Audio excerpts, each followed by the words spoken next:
Bonjour et bienvenue dans ce deuxième épisode de Tabula Rasa, le podcast qui explore les méandres de la spiritualité et de l'ésotérisme.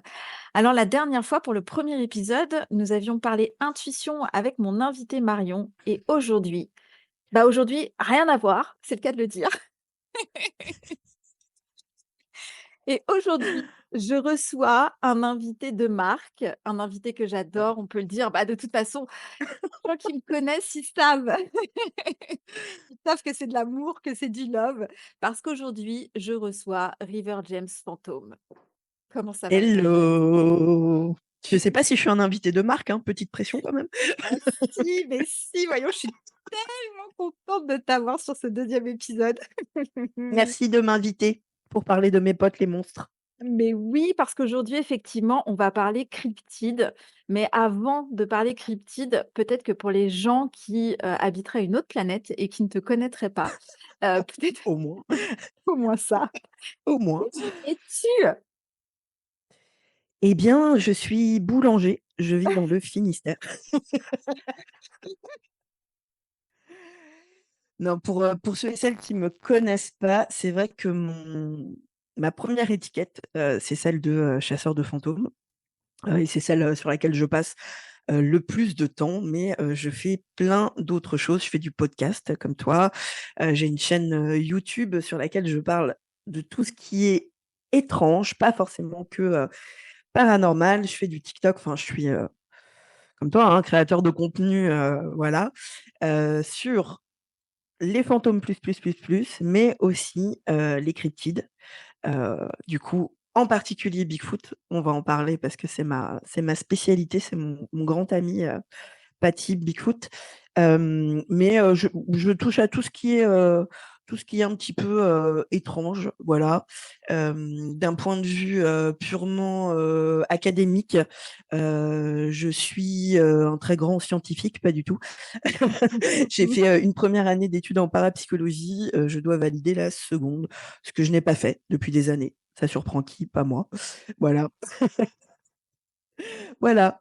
Bon et puis, je pense qu'on peut aussi préciser, que toi et moi, ça fait maintenant longtemps qu'on se connaît, Ça fait quelques combien de années. temps? Je pense que ça doit faire entre 7 et 10 ans. Faudrait calculer, mais ça doit être ça à peu près. Eh ouais, Oh hein, la ça file vache, un on coup de était vieux, hein. jeunes, hein. Oh, tu m'étonnes. On était frais et fraîches. C'est clair. Bon, on l'est toujours. Ah! Écoute, parfois oui, parfois non. Aujourd'hui, c'est un parfois non. Mais sûrement que parfois les gens nous regardent et se disent: «Oh là là, le petit lot». Mais Bon, en tout cas, ça fait ouais, je pense qu'il faudrait calculer, mais ça doit faire entre 7 et 10 ans à peu près. mmh, On s'est, rencontrés, effectivement, sur des soirées, Ghost Hunt, que, organisait à l'époque notre amie, Vanessa. Coucou Vanessa aussi si tu passes par là et puis, de fil en aiguille, en fait, on s'est retrouvés, toi et moi à, animer des ateliers sur les Ghost Hunt, de Vanessa pendant les soirées. Et puis, mmh. je pense que depuis, on a fait beaucoup d'autres choses et on ne se quitte plus. Oui, c'est ça. C'est hyper bizarre, tu fais vraiment partie des gens, je sais pas, tu pas ma seule amie, enfin, tu es pas ma seule amie, hein, vous êtes 3, hein, donc c'est pas non plus, voilà. Mais, tu fais partie des gens qui sont dans ma vie tous les jours. Je sais pas si tu vois ce que je veux dire? D'une Complètement. façon ou d'une autre. On va se parler, sur Insta, sur WhatsApp, enfin, tu vas être dans ma journée tous les jours et il y en a très peu des gens comme ça. Enfin, je pense qu'il y a que toi et Cande peut-être, et Vanessa aussi un petit peu, mais c'est très rare et du coup, tu es vraiment dans mon cercle le plus proche. Quand les gens me disent: «Ah, tu as des amis?» je pense, Cande, Vanessa et toi. Je ne parle que de vous 3. Mmh, et j'ai vu tes petits progrès, ta petite, prise de confiance ces Oui. dernières années et ça, c'est génial.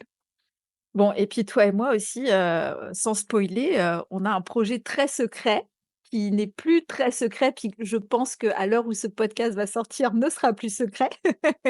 Il est plus secret dans le sens où on a essayé de dire aux gens ce que c'était il y a quelques jours.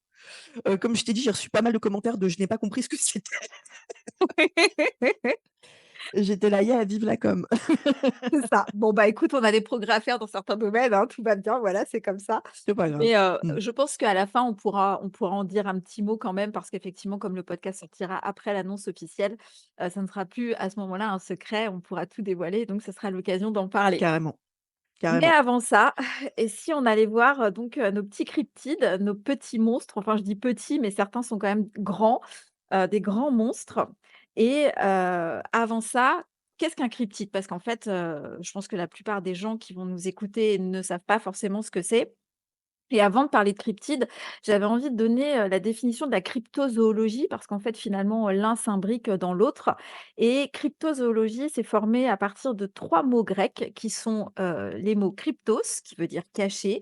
Alors je ne sais pas comment on prononce ce mot, pardon, mais c'est le mot zoon. Il y a 2 O, donc je vais dire zoon ou zone, je ne sais pas trop, qui veut dire animal et le mot logos qui veut dire discours. Donc la cryptozoologie, c'est donc la science des animaux cachés qui n'ont pas encore été découverts officiellement par la zoologie.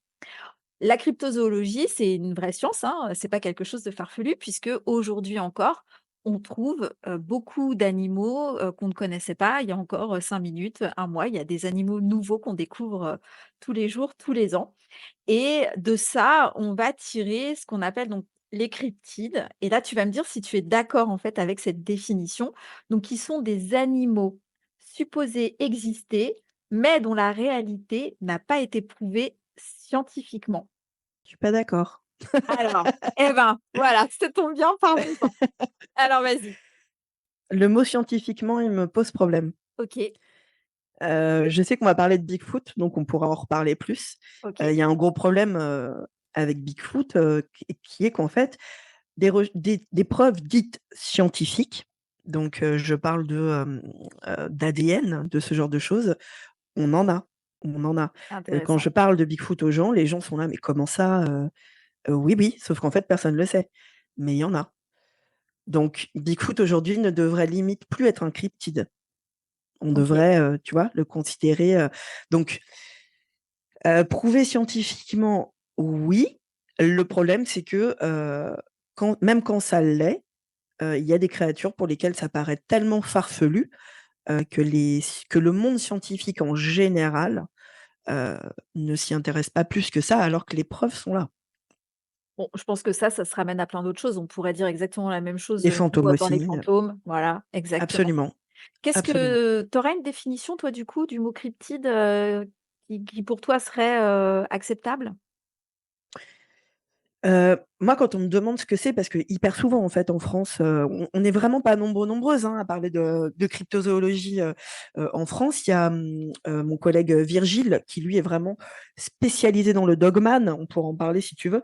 Hem, mais il y en a très, très peu, alors que le terme, cryptide et cryptozoologie vient d'Europe.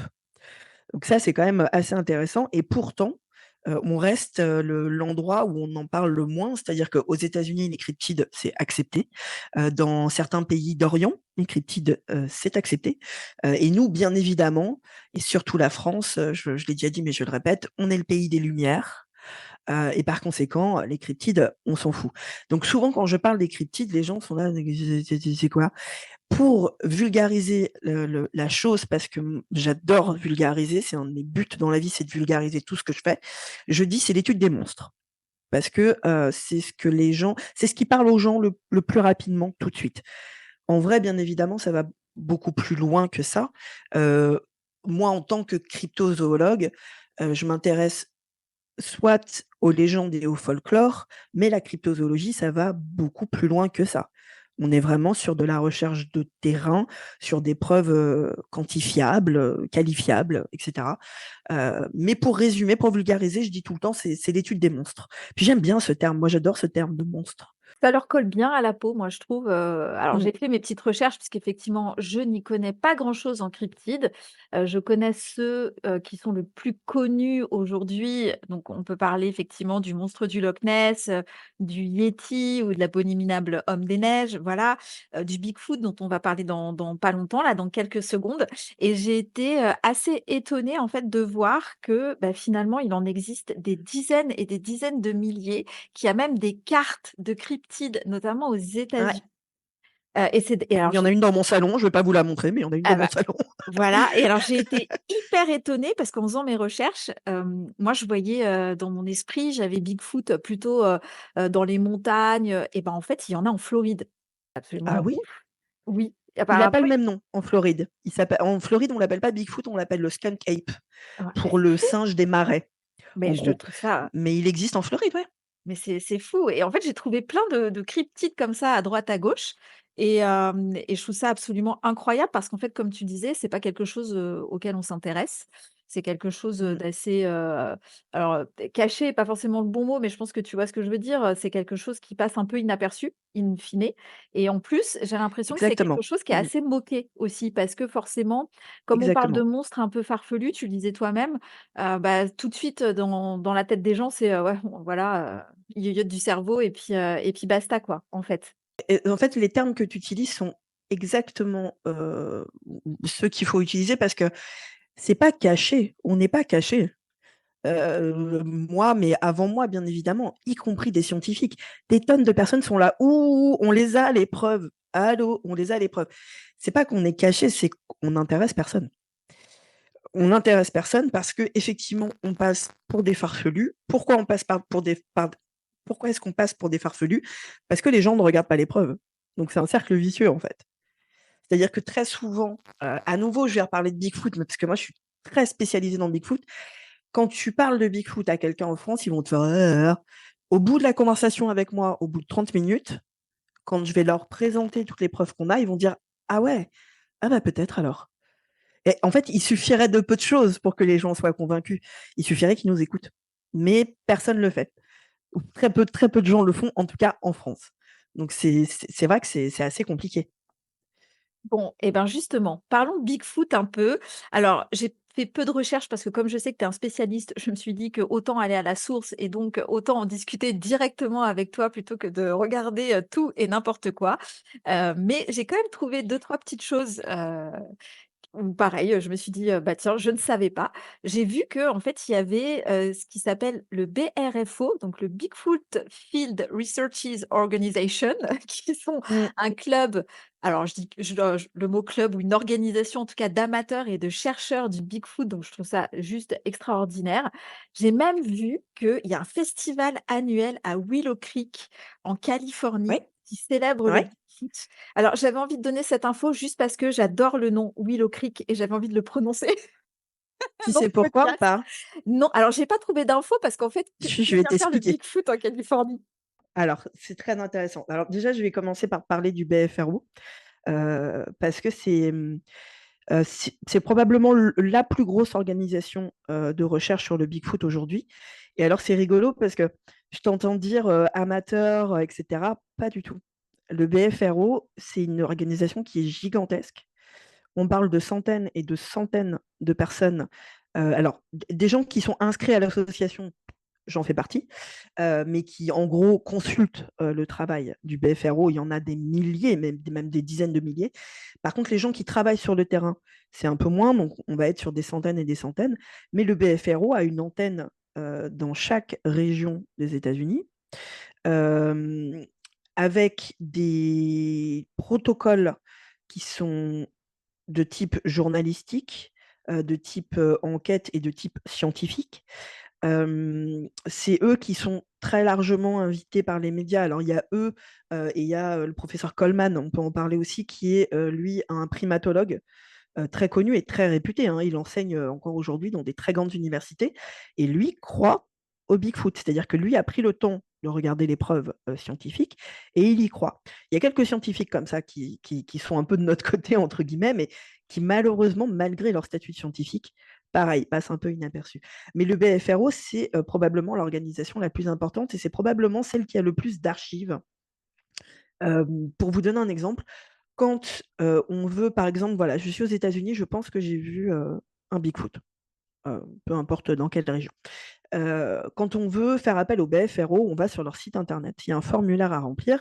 Et ce formulaire, c'est pas, tu mets pas ton nom, ton prénom et il y a une case avec marqué racontez-nous votre histoire. Le formulaire, il est gigantesque et il te demande, mais vraiment, genre un maximum de détails à tel point que moi, quand j'ai lu le formulaire, je me suis dit, mais personne. n'a retenu tous ces détails. Parce que enfin, ça m'est jamais arrivé, mais si ça m'arrive un jour, par pitié, touche du bois, Julie, s'il te plaît, touche du On bois, touche, on touche. que je, que je vois Bigfoot de mes propres yeux, jamais je ne vais retenir tout ce qu'il demande. Donc, il demande bien sûr les coordonnées géographiques où tu étais.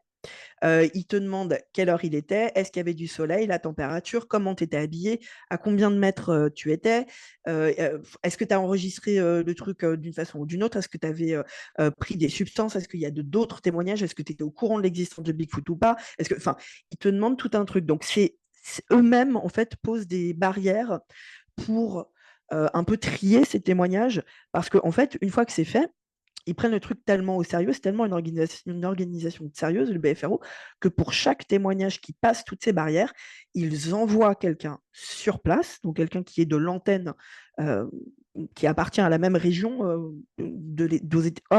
la même région des États-Unis dans laquelle il y a eu ce témoignage, qui se déplace, qui va avec le témoin sur place, qui regarde s'il y a des empreintes, s'il n'y a pas des poils, si on ne trouve pas des excréments, si on ne trouve pas, enfin, tout ça, ils font des enquêtes de voisinage. Enfin, c'est vraiment, c'est un peu les Camille Flammarion du Bigfoot aux États-Unis, quoi. Eux, ils sont là vraiment pour archiver un maximum de preuves, mais surtout de témoignages, parce que voilà, je te dis, des Bigfoot, on en a des preuves, mais ce qui a le plus, bien évidemment, c'est des témoignages, et c'est une organisation extrêmement, extrêmement importante.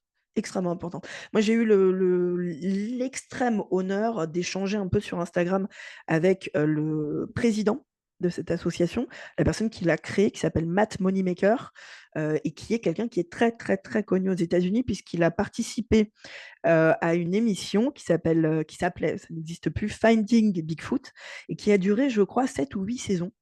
Et c'était 4 personnes. Donc, il y avait lui, il y avait une scientifique que j'adore et 2 autres personnes qui voilà, allaient sur place, essayer de trouver, un peu comme nous, quoi, quand on fait de la chasse aux fantômes, qui faisaient de la chasse au Bigfoot. Et c'est une bible de savoir. Et aux États-Unis, c'est le grand Manitou. Et quand je lui ai écrit sur Instagram et qu'il m'a répondu, groupie totale. J'ai cru que j'allais me faire pipi dessus. C'est arrivé quelques fois qu'il regramme mes stories. J'allais mourir, j'allais tomber dans les pommes. J'étais là dans Bad Money Maker, genre il sait qui je suis, je vais mourir. Enfin voilà, c'est la plus grosse tête pensante de Bigfoot aux États-Unis. C'est ça, c'est eux. Alors, on parlait de Willow Creek. Pourquoi Willow Creek? Tu as forcément vu le Patterson-Gimlin film. Oui, Parce que tu vois de quoi je parle, oui. qu'on appelle aux États-Unis le PGF, parce que c'est plus court. Pour celles et ceux qui nous écoutent et qui ne l'ont jamais vu ou qui ne voient pas de quoi je parle, ça m'arrive de poser la question aux gens et les gens me disent non. Et en fait, quand je le montre, il faut ah ben oui, bien sûr. Parce que c'est la deuxième vidéo la plus vue au monde de toute l'histoire. C'est incroyable. C'est cette fameuse vidéo où on voit un Bigfoot dans le lit d'une rivière qui est asséchée marcher, voilà, et regarder plus ou moins la caméra. Voilà.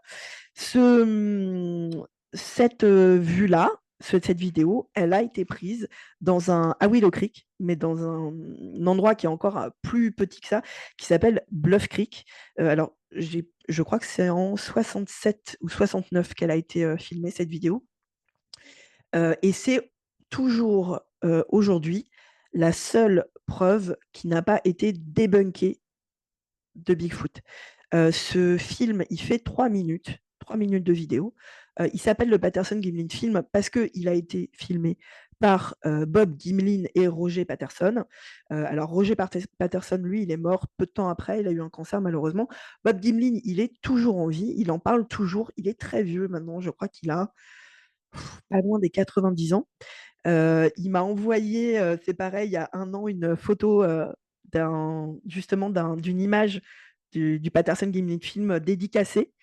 Pareil, j'ai cru que j'allais tomber dans les pommes. C'est genre, elle est encore sous carton et sous mousse, l'image, la photo dédicacée, parce que j'ai pas encore trouvé le bon cadre digne de recevoir ce trésor avec lequel je veux être enterrée. Et cette vidéo de 3 minutes, elle est extrêmement connue, déjà parce qu'elle est surprenante. On y voit très très bien. Donc en fait, le Bigfoot qu'on voit dans cette vidéo a été surnommé Patty pour Patterson Gimlin. Et parce que si vous regardez la vidéo, vous allez très vite vous rendre compte que le spécimen de Bigfoot qui est filmé a une poitrine Il a des glandes mammaires, enfin, il a des seins, je ne sais pas si on peut dire ça pour des primates. Et donc, on s'est dit, c'est une femelle. Donc, elle s'appelle Patty.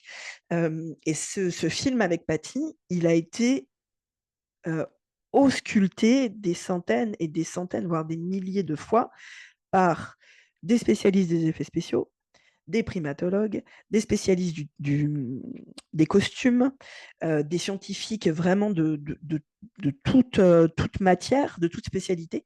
Personne n'a jamais réussi à débunker cette vidéo.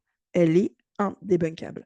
Et donc, elle est considérée par tout le monde, et par moi, je l'admets, comme la seule preuve que Bigfoot existe. Et moi, je crois en Bigfoot réellement. Hein. C'est pas juste je m'y intéresse. Je suis persuadée que Bigfoot existe. Déjà parce que, comme je l'ai toujours dit, il existe tellement de témoignages de gens vraiment d'horizons hyper divers. Ça va de l'enfant à la mamie qui a arrosé ses plantes, comme tu dis, en Floride et qui a vu un skunk ape. Il y a tellement de témoignages qu'il y a un moment, euh, être sceptique, c'est bien, mais t'es qui pour réfuter le témoignage de milliers et de milliers de personnes? C'est-à-dire qu'il y a un moment, assieds-toi et écoute les gens concernés, en fait. Donc, Mmh. moi, j'y crois, mais j'y crois aussi grâce au Patterson Gimlin film. J'ai donné une conférence là-dessus au dernier salon du paranormal euh, organisé par des collègues qui devait durer 1 heure et au résultat, les gens étaient tellement passionnés qu'on a dû se faire virer de la salle parce que les gens ne voulaient pas sortir de la salle. Et là, ce serait compliqué de vous... parce qu'il faut voir les images en fait pour vous expliquer, mais euh, pour vous donner déjà, je peux donner quelques indices sur pourquoi elle n'a pas été débunkée. Et bien sûr, Ouais, justement, on veut d'accord. Tu me dis savoir. hein, si je parle trop. Hein. Non, non, D'accord. non, non, t'inquiète. Moi, je suis intarissable hein, Non, là-dessus. non, Donc, non, vas-y, vas-y. le Patterson Gimlin film, il y a différents aspects qui ont été observés et qui ont servi donc à faire des analyses. La première, c'est pas la vidéo, c'est une des empreintes de la bête de Patty qui a été relevée tout de suite après, le jour même du tournage. Donc Patterson et Gimlin, en fait, Relevé, j'ai une question, mais relevé par, Patterson et Gimli directement ou par, d'autres enfin quelqu'un par d'autre, eux, par eux? D'accord. par eux-mêmes. En fait, Patterson et Gimlin, ils sont en Californie parce qu'ils chassent le Bigfoot. OK. Patterson a déjà vu un Bigfoot, Gimlin non. Et c'est Patterson qui a convaincu Gimlin de le suivre. Et en gros, ils partent en expédition. Cette expédition, elle dure 1 semaine, je crois, pas plus, parce qu'elle coûte très cher, parce qu'ils partent avec des guides, ils partent avec. Enfin voilà, faut des vivres, faut tout ça, faire un bivouac, ils ont des chevaux. Donc ils peuvent pas partir plus qu'1 semaine. Donc elle dure 1 semaine. Pendant 1 semaine, ils trouvent rien. Le dernier jour, ils sont en train de rentrer, ils tombent sur Patty. Euh, ils la filment, elle s'en va. Ils essayent de la suivre. Au bout d'un moment, ils n'y arrivent plus parce que, bah, bien évidemment, Patty, on pense qu'elle fait 2 mètres, je ne sais plus, c'est entre 1,90 m ou 2,10 m. Enfin, elle est très, très grande. Ce n'est pas le spécimen le plus grand, de très loin. Il y a des spécimens beaucoup plus grands qui ont été observés. Mais par conséquent, elle fait des enjambées beaucoup plus grosses que eux, en fait. Et donc, au bout d'un moment, ils perdent sa trace et tout de suite, ils font ce qu'on appelle un cast. Donc, ils versent du ciment et du plâtre. C'est encore comme ça qu'on fait aujourd'hui pour les empreintes de Bigfoot, pour mouler, faire un moule, en fait, de cette empreinte. Cette empreinte, elle est primordiale, quasiment plus que la vidéo. Parce que cette empreinte, elle va permettre aux scientifiques de relever énormément d'informations. Et en particulier le poids. Le poids que fait Patty. Patty fait 240 kilos Waouh! par rapport à son empreinte. Va me trouver quelqu'un qui, avec un costume sur les épaules et 247 kilos sur les épaules, arrive à se déplacer de manière aussi fluide, facile et rapide que Patty. C'est humainement quasiment impossible. Un autre élément qui a été très, très, très utilisé pour dire, les gars, moi, je veux bien essayer de le débunker. Moi, je ne suis pas contre qu'elle soit débunkée un jour, cette vidéo. Hein. Clairement, je préfère savoir la vérité. Je n'ai pas envie de m'asseoir sur de la magie et je ne sais pas quoi. Pour l'instant, c'est impossible. Un autre élément qu'ils ont pris, c'est en fait son corps. À nouveau, allez voir cette vidéo, son coude à Patty. C'est très important. La pliure de son coude, l'endroit où son coude apparaît, Euh, Ça se trouve à un endroit où, humainement, un homme dans un costume n'aurait pas pu faire plier ce coude. Déjà d'une, mais surtout à l'époque, parce que à nouveau, on est en 67 ou 69, je ne sais plus.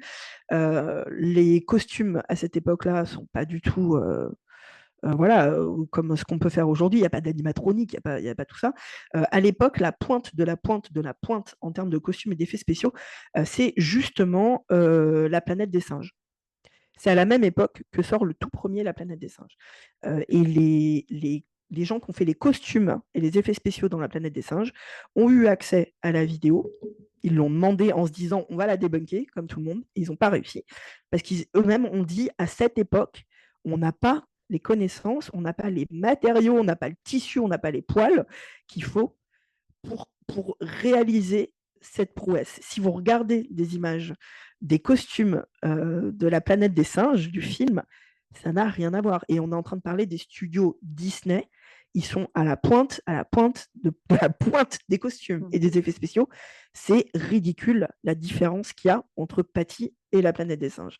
Et donc, vraiment, ces mouvements, il y a aussi la pliure du genou et la hauteur à laquelle Patty soulève son pied lorsqu'elle marche, qui a été étudiée par des scientifiques. Et les scientifiques ont dit que ça n'aurait pas été possible par un être humain qui portait un costume. Et donc, il y a énormément de choses comme ça qui ont été regardées. On a retrouvé le lieu exact où ça a été filmé. Ça a été perdu pendant très longtemps et en fait le lieu a été retrouvé, le lieu exact en 2011 par des étudiants en cinéma qui ont du coup depuis, alors ça c'est marrant parce que si demain je vais à Bluff Creek, il y a des petits flags, il y a des petits drapeaux dans le sol où ils ont mis bah, là c'est tel frame parce que du coup le Patterson Gimlin film il a été découpé en frame par image, donc il y en a 300 je sais plus combien, et donc ils ont mis des petits drapeaux avec marqué ça c'est tel frame, là c'est et en fait le seul élément qu'on voit dans cette vidéo et qui reste encore aujourd'hui, et c'est ça qui leur a permis de retrouver l'endroit, c'est une souche d'arbre qui s'y trouve toujours. Grâce à ça, ils ont pu, pareil, trouver la taille, la hauteur, la vitesse à laquelle se déplace Patty, etc. Et tout ça, ça a servi à prouver que ce n'est pas débunkable, en fait. Ce n'est pas débunkable. Et il y a certaines personnes, dont un monsieur qui a été vaguement pris au sérieux, mais ça a été très rapide, mais j'en parle parce qu'on m'en parle souvent. Souvent, on me dit, mais il n'y a pas un mec qui a dit que c'était lui. Si, il y a un mec quelques années après qui a dit, non, non, en fait, c'était moi dans un costume. Alors, plusieurs choses. Il a montré le costume acheté à Jouer Club. Enfin, OK. rien à voir. Il a été moqué par la terre entière. Genre, frère, tu vas pas nous faire croire que c'est le même costume. Patty, elle a les poils brillants, on voit ses muscles. Ça fait beaucoup rire les gens, mais c'est vrai, si vous regardez le film, regardez ses fesses à Patty. On voit l'arrêt de ses fesses, s'il te plaît. Mmh.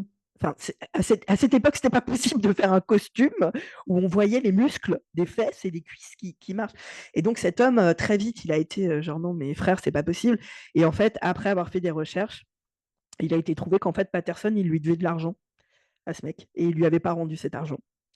Génial. Et voilà. Et donc, ouais. Et donc le mec, bah, en gros, il est mort avec son mensonge, quoi. Enfin, c'est. Mais du coup, non, ça n'a absolument jamais été débunké et c'est la preuve. Je suis désolée hein, pour celles et ceux qui continuent à essayer. Et ils ont raison, il faut continuer à la débunker. Le problème, c'est qu'aujourd'hui, je pense qu'on essaie de la débunker avec des techniques qu'on a aujourd'hui et qu'il n'y avait pas à l'époque. Donc, pour moi, le debunking le plus intéressant qui était à faire, c'est celui qui a été fait à l'époque. Il a été fait tout de suite. Tout de suite. Et voilà. Patty est probablement morte à l'heure actuelle, mais en tout cas, pour moi, elle a existé. Elle a été là. Et alors du coup, tout à l'heure, tu disais qu'il y avait aussi des preuves, ADN. Est-ce qu'on a retrouvé des poils aussi, enfin des choses comme ça, sur, d'autres affaires ou d'autres lieux, à travers les États-Unis ou même le monde? Toutes les preuves ADN viennent de poils. OK. Alors, il n'y a aucun ADN, forcément, on n'a pas d'ADN de Bigfoot, bien évidemment. Il n'y a aucun ADN qui est revenu du coup en disant c'est Bigfoot.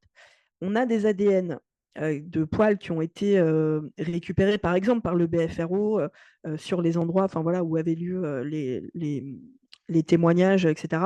Il y a des poils qui ont été trouvés. Il y a un bon nombre de poils qui est revenu, et c'est déjà intéressant, en disant pas forcément c'est l'ADN de tel ou tel animal, mais en disant cet ADN appartient à un animal qu'on ne connaît pas et qui n'existe pas sur place. OK. Donc ça déjà c'est intéressant.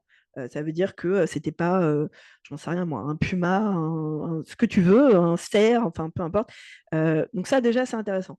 Parce que ça voudrait dire que quoi qu'il arrive, à cet endroit-là, il y a un animal dont on ne connaît pas l'existence et dont on n'a pas l'ADN. Donc ça c'est très intéressant. Mais il y a aussi des poils qui sont revenus avec l'indication qu'ils appartenaient à une famille de grands primates qu'on ne trouve absolument pas, bien évidemment, à l'endroit où ça a été récupéré. Il n'y a pas de grands primates à Willow Creek. Enfin, Mmh. non. Donc, on a ces preuves ADN. On les a. Qu'est-ce qui est plus scientifique que ça? Qu'est-ce qui peut être des empreintes, je t'en parle même pas. Il y en a des centaines et des centaines, dont des empreintes qui sont très intéressantes parce qu'on ne peut pas récupérer un ADN d'une empreinte. Par contre, ce qu'on peut récupérer, et c'est ce qui a été vu et c'est ce qui est hyper intéressant, c'est on a pu sur certaines empreintes remarquer ce qu'on appelle des dermal ridges. C'est en fait quand vous regardez vos pieds ou votre main, c'est tout ce que vous voyez, par exemple, avant d'avoir l'ADN, quand les flics prenaient nos empreintes. Tu vois les petites formes Ouais, qu'on voit sur tout la à peau. fait. Ça, c'est des dermal ridges, en fait. OK. Et c'est des choses qui ont été retrouvées dans des empreintes de Bigfoot qui, bien évidemment, ne sont pas sur des costumes. Bigfoot, enfin voilà. Et il y a autre chose qui a été trouvé qui est très intéressant, c'est que grâce à ces empreintes, c'est que par rapport au mouvement et à la position des doigts de pied, on a pu se rendre compte, enfin analyser la façon dont marche Bigfoot et voir que déjà, il y avait, je vais essayer de vous l'imager parce que c'est peut-être compliqué à comprendre par podcast. Vous imaginez le plat de votre pied et vos doigts de pied. Entre ce plat et vos doigts de pied, il y a un petit trou qui, du coup, sert à plier les pieds, ce qui va donner un mouvement grâce aux doigts de Mmh. pied et ce qui va nous faire avancer. Il y a énormément de preintes de Bigfoot sur lesquelles on a trouvé justement ce mouvement des doigts de pied, de pattes, pour avancer. Ce n'est pas reproduisible avec un costume. Mmh. Ce n'est pas possible. Les scientifiques le disent, alors sans dire c'est Bigfoot, ils sont capables de dire ce n'est pas un costume. On a pu voir aussi où Bigfoot appuyait son pied, sur quelle partie il appuyait son pied pour marcher et pour se propulser. C'est pas le même endroit que nous. Ce qui veut dire que quand bien même quelqu'un aurait créé un truc en latex, j'en sais rien, avec des dermal ridges, etc., la façon dont Bigfoot plie son pied pour avancer, c'est pas la même que nous. C'est-à-dire que lui, il a tendance à plier les doigts de pied, mais aussi au milieu du plat du pied.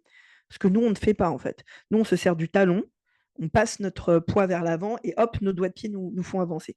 Sur certaines empreintes, on voit que Bigfoot utilise aussi le milieu de son pied. Donc vraiment des preuves, il y en a. Il y en a. Le problème, c'est qu'elles intéressent personne, Ouais, à c'est ce part que nous. j'ai ouais, c'est ça. À part nous, moi j'ai une question, c'est est-ce qu'on parle d'un Bigfoot avec une conscience comme, nous, êtres humains? Ou est-ce que, il y a pas de conscience, enfin ou en tout cas pas la même que nous, tu vois ce que je veux dire? Il y a certains témoignages qui permettent déjà de façon assez claire de savoir que Bigfoot a des émotions, ça c'est sûr, OK. hem et qu'elle soit, une intelligence du point de vue, intellectuel ou psychologique, mais également émotionnel, très proche de l'être humain. Je pense en particulier alors déjà des témoignages de gens qui disent avoir vu Bigfoot, avoir eu un échange de regards, avec lui. Les gens voient Bigfoot, Bigfoot voit les gens, Bigfoot se fige et part. Donc Bigfoot a peur, il sent que c'est un prédateur, il faut qu'il s'en aille. Il y en a plein, mais je pense notamment à un témoignage d'un monsieur aux États-Unis. Alors je suis désolée, j'arrive plus à me souvenir quelle région. C'est pas en Californie. Je pense que c'est vers le centre, mais bon bref. Et qui raconte avoir eu vraiment une relation soudée avec un ou des Bigfoot qui aurait été dans les bois juste derrière lui. Et lui, il raconte que pendant des années, il a communiqué avec Bigfoot. Donc, il les a vus de temps en temps, mais il a aussi communiqué par des biais dont on pense que Bigfoot se sert pour communiquer. Donc déjà une langue qui a été enregistrée plusieurs fois et qui a été analysée par des gens qui font de la linguistique, des ethnologues, etc., etc., et qui ont reconnu que ce langage était d'une part pas faisable par l'homme et de deux qu'il ressemblait à aucun langage qu'on connaissait. Bigfoot communiquerait également par des cris, ce qu'on appelle des calls. Je ne sais pas si tu en as déjà Oui. entendu, c'est très impressionnant. Je sais le faire, mais je ne vais pas te le faire parce que je vais t'éclater les oreilles. C'est pas la peine. Et par des tacs, donc des coups. Donc ça peut être des coups contre des arbres, ça peut être souvent des coups avec deux pierres. Mmh. Tac, tac, tac. Donc cet homme aurait communiqué pendant des années avec un ou des Bigfoot qui auraient été derrière chez lui. Et en fait, à force de communiquer, il y a une espèce de relation de confiance qui s'est liée. C'est-à-dire que l'homme, de temps en temps, allait leur mettre des petits cadeaux, peanut butter, voilà, des fruits, des trucs comme ça. Et Bigfoot, pour le remercier, laissait à son tour d'autres cadeaux. Donc c'était des os, des fleurs, enfin des voilà, Bigfoot il fait les cadeaux qu'il peut quoi, tu sais, c'est Mmh. un peu comme un chat ou un corbeau qui te ramène n'importe quoi en cadeau C'est quoi, ça. donc des bouts de bois, des trucs comme ça. Mais du coup, qu'est-ce que ça veut dire? Ça veut dire que Bigfoot est doté d'un système qui lui permet d'avoir confiance ou pas. Mmh. Il est capable d'émotion, il sait recevoir un cadeau et il sait ce que c'est la gratitude et donc il offre un cadeau en retour. Il sait reconnaître un individu qu'il a déjà vu ou entendu, puisqu'il reconnaît ce monsieur, il sait que c'est lui, il a confiance, donc la communication, ça a duré des années. Ça a duré des années. C'est ouf. Et oui, oui, on pense vraiment que Bigfoot est complètement capable d'émotion, de communication, mais après, comme n'importe quel animal, je te dirais. Mais c'est vrai que c'est ça aussi qui est très troublant avec Bigfoot. Il y a autant de preuves qui nous disent que c'est un animal que de preuves qui nous disent que ce serait peut-être un peu plus. Mmh. Est-ce qu'il serait pas un peu plus proche de nous que ça? Et c'est passionnant. Mais oui, oui, il est tout à fait capable d'émotion. Coup, cette histoire avec ce vieux monsieur, qui, bah, on peut dire f un peu fait ami-ami avec, des Bigfoot. Moi, je trouve ça passionnant, mais du coup, ça m'amène une autre question. C'est-à-dire que ce monsieur, pas une seule fois, on a, un enregistrement ou des photos ou quelque chose qui prouverait, je mets bien «prouver» avec des guillemets, mais qui prouverait l'existence des Bigfoot. Alors, il y a 2 choses. Déjà, s lui, quand il en parle, ces termes, c'est plus fort qu'ami. C'est-à-dire que lui, pour lui, c'est sa famille. Il a OK. un lien, familial avec, ce clan, hein, parce que lui, il dit bien que pour lui, il y en a plusieurs. Dont des enfants, Bigfoot, et cetera. Mais ça, c'est récurrent, hein, des témoignages de gens qui auraient vu des bébés Bigfoot, des mères avec des bébés, c'est récurrent. Il y en a plusieurs dizaines, je pense. Hem et lui, si tu veux, il est dans une espèce de démarche, comment dirais-je? Qui est à la limite de la philosophie, heu et il s'en fout des preuves. Il s'en fout des preuves. Il est pas là pour prouver au monde que c'est vrai. Mmh. Donc des preuves, il en a pas besoin. Pour lui, sa preuve, c'est quand il les appelle et que le groupe de Bigfoot lui répond. C'est quand, il leur laisse, des petits trucs à manger pour les enfants et tout et que le lendemain, il a des cadeaux. Donc c'est des cadeaux de Bigfoot, hein, mais c'est un peu comme les corbeaux. Donc Mmh. des fois, il a, là où il avait posé, la nourriture, il va avoir, un tas de, pine cones, pommes de pin, de pommes Oui. de pin. Il va avoir, des fleurs, il va avoir, voilà, un tas de cailloux, enfin, voilà, donc lui, ses preuves, elles sont là. Je me souviens d'une fois, parce que c'est comme ça, moi, que j'ai connu ce cas, hem, où, il a invité un groupe de squatchers, qu'on appelle des squatchers, donc des chasseurs de Bigfoot, nous, mais pour les Bigfoot, hem à venir et cette équipe a pas filmé des images, mais effectivement oui, a enregistré des sons, des bruits, a filmé les tas de cadeaux qui étaient là et cetera. Mais c'est tout, enfin, je veux dire, lui, en gros, quand il a fait venir l'équipe, il leur a dit: «Je vous souhaite d'expérimenter ce que j'expérimente» Mmh. et tu vois, quelque part, je le comprends, il y a un truc, je sais pas si ça te fait ça toi avec la chasse aux fantômes, mais moi de temps en temps, ça me fait ça aussi. Sur des cas qui m'ont, personnellement, émotionnellement, touchée, Mmh. il y a un moment où ça m'est arrivé des fois de me dire: «Je m'en fous des preuves. Je sais ce que j'ai vécu, si tu me crois pas, c'est ton problème, je cherche pas à te convaincre. Moi je sais ce que j'ai vécu, c'est précieux et c'est tout ce qui m'importe». Et lui, voilà, il est là-dedans. Moi, je trouve ça beau déjà parce que, oui, je te rejoins. C'est vrai que, alors j'aimerais être aussi, totalement, décomplexée sur le fait, comment je pourrais dire ça? Tu sais, moi, j'ai un côté où, je remets sans cesse en question ce qu'on vit, notamment dans la chasse aux fantômes et oui, j'ai vécu des moments hors du temps et puis, tu sais, il y a quand même toujours un petit genre, une petite voix, sur mon épaule qui me dit, «Mmh, mais si tout ça, c'était pas vrai, c'était inventé, c'était» et cetera et je trouve que cette relation justement avec les Bigfoot qu'il a pu avoir, c'est juste hyper beau.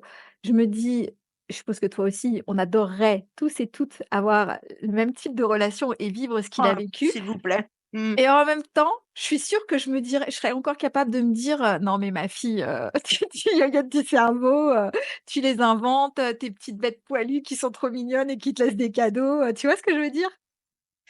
Je pense que c'est ce qui fait la différence, c'est ce qui pose une limite entre quelqu'un qui expérimente et un chercheur ou une chercheuse. Mmh. Nous, on reste, enquêteurs et enquêtrices, en fait, tu vois? Ouais. Et souvent on doit enfin souvent, ce que moi je fais, je coupe mon cerveau en 2 et il y a vraiment la partie enquêteur, où je suis comme toi. Je remets tout en question, j'ai besoin de preuves, j'ai besoin de pouvoir, écouter un fichier, regarder une image, le présenter à quelqu'un et cetera. Et il y a une autre partie où je me dis: «Putain, on s'en fout, c'est juste beau, en fait, quoi».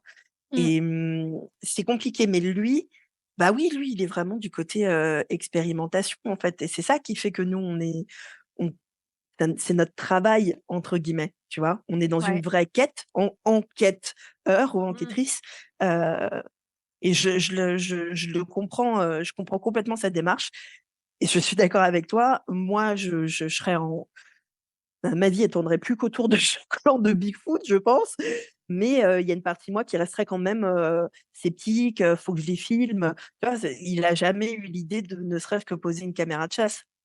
Ah, c'est fou. Après, ce qui se dit pas, si je commence à enregistrer des preuves, ça va s'arrêter. Tu vois? Je sais pas, peut-être aussi qu'il se dit, qu'il a peur de perdre ça, quoi. C'est possible. Ouais, peut-être. Moi, je trouve qu'il y a un petit côté naïf comme ça, mais naïf dans le bon sens du terme, hein, Mmh. Crédule. Mmh. à croire, bah, tout sans remettre en question et à vivre le truc vraiment au fond de soi qui me fascine et effectivement, oui, c'est vrai que je te rejoins. On parle de tous ces phénomènes, que ce soit les fantômes, les cryptides, il y a cette, élusivité, en fait, qui revient, sans arrêt, qui est là. Nous aussi, on aimerait, filmer, enregistrer, avoir des preuves, et aujourd'hui, on n'en a jamais. Heu, il y a des théories qui disent que, bah, voilà, en tout cas pour les fantômes, ils ne voudraient pas, se laisser, filmer ou parce que, notre cerveau, ne serait pas forcément prêt à accepter aussi, in fine, ouais, je te vois lever les yeux au ciel. Moi, je donne toutes les théories, hein. Après, on en fera ce qu'on Ça veut. n'a aucun sens, pour moi. C'est-à-dire que se dire, peut-être que si, dans ce cas dont on est en train de parler, de ce monsieur, se dire peut-être que si le Bigfoot voyait qu'il est en train d'essayer d'enregistrer quelque chose, ils arrêteraient, ça peut faire sens parce qu'on parle d'une créature dont on ne sait toujours pas si elle est animale ou si elle est plus que ça et de façon toute bête, si un animal se sent piégé, ne serait-ce que visuellement, Mmh. il change de coin, en fait. Là où ça colle pas avec les fantômes, c'est que si on reste sur cette théorie que les fantômes, c'est des gens qui sont morts et qui ont été vivants à un moment, il y a zéro raison pour qu'ils se disent: «Ouais, mais non, on va pas leur donner la preuve». C'est pas vrai, l'être humain, il est pas comme ça, on fonctionne pas comme ça. Faut faire attention à tu sais, il y a toujours remettre Ouais. en question, c'est bien, chercher des biais de confirmation, c'est pas bon, en fait. Oui, C'est non, mais pas on bon. est J'en d'accord. parlais il y a quelques jours, sur un autre sujet qui est le Ouija. Quand tu es en train de dire: «Non, mais en fait, hem, ça ne marche que la goutte, elle peut se déplacer que si on met nos doigts dessus parce que l'énergie, parce que blablabla». Non, ça n'a aucun sens. Si tu demandes à un fantôme: «Est-ce que vous pouvez fermer la porte?» c'est que Mmh. tu penses qu'il peut avoir une interaction avec cette porte. Pourquoi est-ce qu'il aurait pas d'interaction avec la goutte? Et tu Mmh. vois, c'est enfin, vraiment ça en parapsychologie, ça s'appelle en tout, hein, ça s'appelle un biais de confirmation et la limite, elle est fine entre le Ouais, je suis scepticisme d'accord. et tu vois, la crédulité totale et Ouais. chercher un biais de confirmation. Ouais, c'est clair. Du coup, bon, en tout cas, moi, je trouve ça fascinant. Je pense qu'on aurait pu faire un épisode entier sur, Bigfoot. Je pense qu'il y a tellement et tellement de choses à Quand tu dire. veux, quand Voilà, tu veux. mais on pourrait. Ouais. Mais du coup, il y a d'autres cryptides, dont je voulais parler et je sais que toi, tu es comme moi et que tu adores aussi ce cryptide, c'est Mothman. C'est mon deuxième préféré. Moi, Mothman, j'adore. Mothman, c'est mon deuxième préféré. Bah, je suppose que tu vas en parler, mais aussi parce que, il y a énormément de témoignages.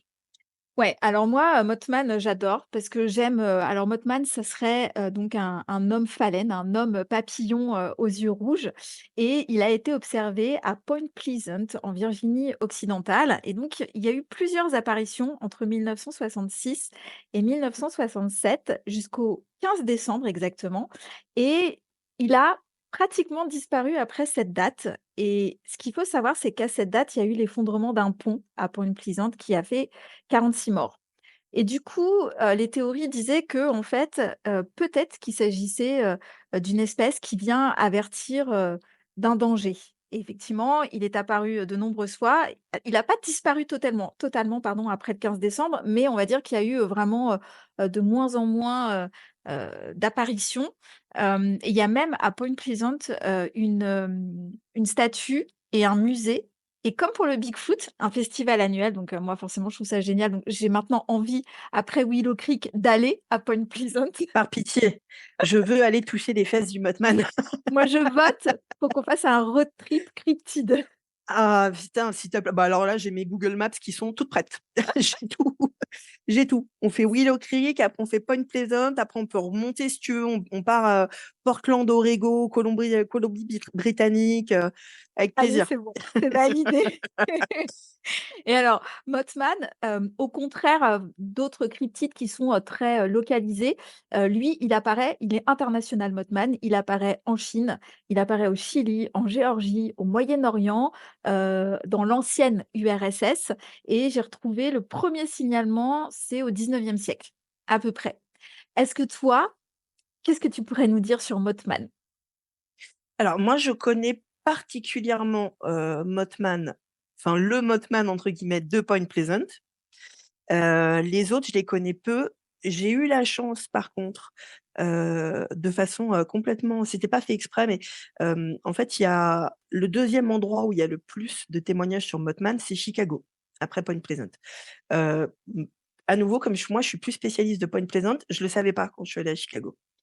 Et en fait, le hasard a voulu que, je fasse 2 ghost tours avec 2 fois la même personne qui est un chasseur de fantômes, à Chicago, qui est adorable, qui s'appelle Tony. Hem Et c'est merveilleux parce qu'il y a un des ghost tours qu'on a fait dans un parc et en fait, je le savais pas, mais il m'a dit: «Bah, justement, là, l'endroit où on est, c'était pas dans le tour, en fait». Et lui, il parlait des fantômes. Moi, j'ai commencé à parler de cryptides avec lui et il m'a dit: «Bah, là où on est, c'est l'endroit où il y a eu tel témoignage, de Mothman et tout». Et effectivement, c'est le témoignage le plus important, dans Chicago et j'y étais, quoi. Donc c'était absolument incroyable et c'est fou parce que, alors, je pense que c'est un peu comme Times Square. Je suis jamais allée à Times Square, mais je pense que c'est un peu pareil parce que tu es dans un parc qui est dans une ville, mais ce parc, il est tellement vaste que tu as l'impression d'être, tu vois, tu entends plus la ville. La ville autour, elle n'existe plus. Et effectivement, c'est vrai que l'endroit où on était, imaginons 2 secondes, mettons-nous dans la tête de Mothman. Je suis une créature, mi-animal, mi-phalène, bon bref, plein de choses. Oui, je pourrais tout à fait être dans cet endroit sans me sentir, hem, effrayée par, les bruits de la ville, les lumières de la ville. Bon, ceci dit, ça colle pas non plus vraiment parce qu'à Point Pleasant, il y a eu énormément de témoignages. Donc comme tu le dis, en fait, à Point Pleasant, les témoignages, ils sont sur une, durée qui est très courte, hein. C'est un peu en 66 et un peu en 67. Hem, mais il y a beaucoup de ces témoignages qui sont en ville. Bon, après, Point Pleasant, c'est pas une grande ville, hein. Petite ville, on n'est pas c'est pas Chicago, hein, donc voilà. Mais c'est vrai que, il y a énormément de témoignages là-bas. Un des les 2 premiers témoignages qu'on a, à Point Pleasant. Le premier, c'est par 4 ou 5 hommes qui travaillaient dans un cimetière, au cimetière de Point Pleasant. Eux, c'est les premiers à avoir vu Mothman. Donc, ils disent l'avoir vu au cimetière, voilà, très bien vu, etc. Quelques jours après, survient le second incident avec Mothman et qui est le plus connu, c'est-à-dire plus connu que le premier, celui Mmh. des mecs dans le cimetière. C'est l'histoire de 4 adolescents qui se baladent en voiture, d'un endroit, qu'à Point Pleasant, on appelle la TNT Area. TNT parce qu'en fait, c'est un ancien endroit, industriel, sur lequel il reste des bâtiments un peu industriels, OK. dont plusieurs dômes et ces dômes, je crois qu'il y en a 2 ou 3, c'est ce qu'on appelle la TNT Area et bah, voilà, tu imagines, hein, les adolescents américains, fin 60, début 70, ils se baladent dans leur voiture, ça va rouler des pelles, à la TNT Area, tout ça, machin et tout d'un coup, ils voient Mothman, les 4 voient Mothman, il et elle voient Mothman, s'élever dans les airs, hem et les pourchasser et ça, c'est fou parce que du coup, quand, il et elle voient la créature, bien évidemment, tout le monde flippe. Ils sont dans la voiture, donc ils partent et c'est le seul témoignage qu'on a où, Mothman va les suivre, va voler au-dessus de la voiture, pendant plusieurs kilomètres. Selon les témoignages et du coup, les parce que la police tout ça, ça a été rapporté à la police, hein. Donc la police est venue sur place, regarder et tout. Il a été dit que Mothman volait à ce moment-là à 150 kilomètres/heure, Ah ouais. donc c'est énorme.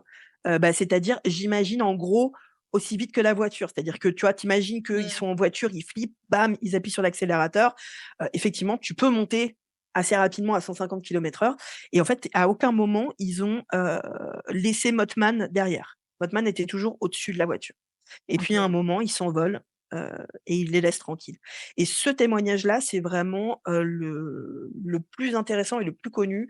Moi, j'ai vu une interview, d'une des jeunes filles qui étaient dans la voiture et écoute, faut se rendre compte depuis 66 ou 67, son témoignage, il a pas bougé d'un millimètre et ça, c'est fou parce que, ne serait-ce que, par exemple, dans les techniques policières, les flics nous apprennent qu'un des moyens de savoir si quelqu'un ment, c'est qu'en fait, même involontairement, au bout d'un moment, son histoire va changer. Une fois qu'il OK. l'aura raconté 10 fois, 11 fois, 12 fois, 13 fois, l'histoire va changer et là, que ce soit pour le Patterson Gimlin film, ou que ce soit pour ces adolescents, 40 ans après, ils ont toujours, même plus de 40 ans, oh là là, le temps il passe. On Mmh. est en 2000, hein, dans nos têtes, hein. Bon Ouais, c'est bref, ça. vous avez compris? Ah c'est chaud. Moi mon compteur, cérébral, il s'arrêtait à 2000. Ils racontent toujours la même histoire avec les mêmes détails et ça, c'est un truc très important pour les flics parce que pour eux, c'est quand même preuve, que c'est réel, quoi et effectivement, tu parlais du Silver Bridge, donc ce pont qui s'est effondré. Il y a une partie, des gens enfin, il y a eu quelques témoignages de gens qui ont dit que juste avant, effectivement que le pont s'écroule parce il s'est vraiment écroulé. C'est ça qui s'est passé, c'est que la moitié du pont s'est écroulé. D'ailleurs, c'est une tragédie qui a énormément marqué, la ville, hein. Il y a toujours Mmh. des commémorations et cetera. Il y a des gens qui disent avoir vu Mothman voler au-dessus du pont juste avant ça. Voilà et qui du coup l'ont pris effectivement pour, comme tu dis, Mothman était venu les alerter, là-dessus. Bon, pourquoi pas? Oui, Pourquoi pas? pourquoi pas? Ou l'inverse? Que Est-ce ce que serait de sa l'inverse faute? ouais, est-ce que l'inverse pourrait être vrai? Bah, je veux pas tirer des plans sur la comète, mais vu les témoignages qu'on a, moi je penserais plutôt ça. Parce que dans les autant tu vois, par exemple, avec Bigfoot, personne n'explique jamais avoir été agressé par Ouais. Bigfoot. Il y a tu vois, c'est toujours, il a toujours Bigfoot plus ou moins un comportement soit très animal, soit très humain. Donc soit il fuit, soit il observe, mais il a un peu peur, donc comme nous, hein, et donc il reste à distance, mais il observe.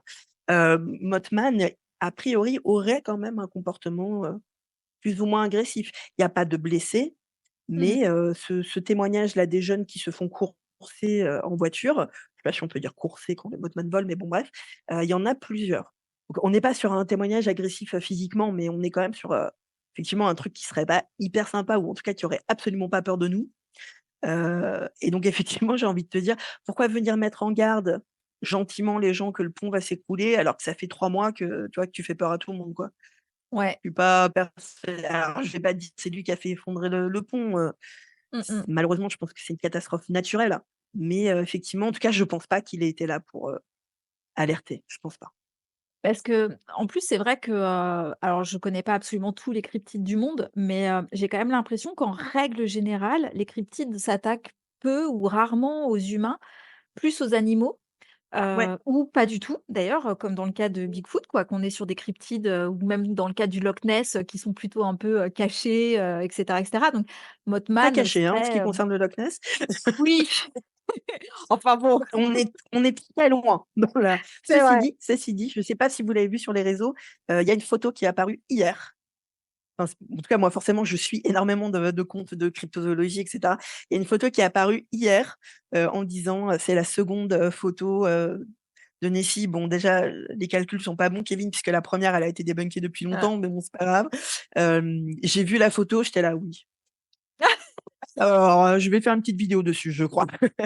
Mais bon, bref, excuse-moi, je t'ai coupé la parole.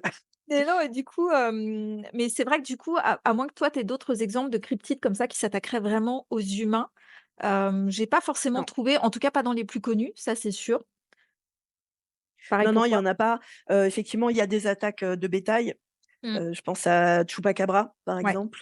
Hem, il y a ce genre de choses, mais qui s'attaquent, à l'être humain, non. Il y a, il y a eu une espèce de trend là, enfin, je sais pas si c'est une trend parce que ça dure quand même depuis bien 3-4 ans, surtout sur TikTok avec des vidéos de skinwalker. Mmh mh. C'est un autre cryptide, qui, soi-disant s'attaquerait à des gens et tu vois, il y a plein de vidéos et je sais pas, c'est, a skinwalker bla bla bla, hein. Tu vois très bien que c'est l'intelligence artificielle tout de suite. Mmh. Hem, donc je pense qu'on a voulu prêter au skinwalker un truc un peu agressif sur l'être humain, mais a priori, enfin en tout cas dans les cas, «sérieux» entre guillemets de témoignages, je pense que pour les skinwalkers, il y a pas d'attaque, non, il y a pas d'attaque. Ce qui nous fait poser la question effectivement de: «Est-ce que ce serait pas réellement des animaux?» Mmh mh. Ce sera un comportement, normal, pour des animaux. C'est-à-dire, les animaux, ils attaquent pas tout le temps l'homme, en fait, hein, même Ouais. plutôt rarement, en fait. Des animaux qu'on n'aurait effectivement pas encore découverts ou des animaux transgéniques aux États-Unis, après tout, avec tout ce qu'ils mettent dans leurs champs. Va Bien savoir, sûr, tu bien sais, les sûr. transformations génétiques, tout Un ce qui peut Big se Mac passer. vampire, Évidemment, évidemment. mais on le connaît, il est président d'ailleurs des États-Unis. Bref, Ouais, c'était c'est gratuit. pas faux ça. C'est un autre, une autre sorte de cryptide. Et il y a aussi, du coup, comme on parle de Mothman, ça me fait penser qu'il y a aussi, quelque chose que beaucoup de cryptides, par contre, ont en commun, c'est les yeux rouges. Est-ce que tu as une Oui, explication ou est-ce que, j'en ai 2. La première explication, ce serait le fantasme. mmh mh. Mmh. Le fantasme, parce que dans l'imaginaire, depuis notre plus tendre enfance, les monstres ont les yeux rouges. On les voit nous observer dans le noir parce qu'on voit que leurs yeux rouges. Et j'aurais une seconde, explication, c'est que, ce serait effectivement bien des animaux et que par conséquent, leurs yeux, alors je suis pas spécialiste, hein, je suis pas non plus, biologiste, enfin voilà, mais, leurs yeux tout simplement reflèteraient, une lueur rouge, au contact d'une autre lumière, parce que ce sont des animaux, enfin en tout cas bien des êtres de chair et de faits de chair et de sang, quoi. Hem, je pencherais plus quand même sur le fantasme. Ouais. Honnêtement, parce que tu as raison, on parle des yeux rouges tout le temps.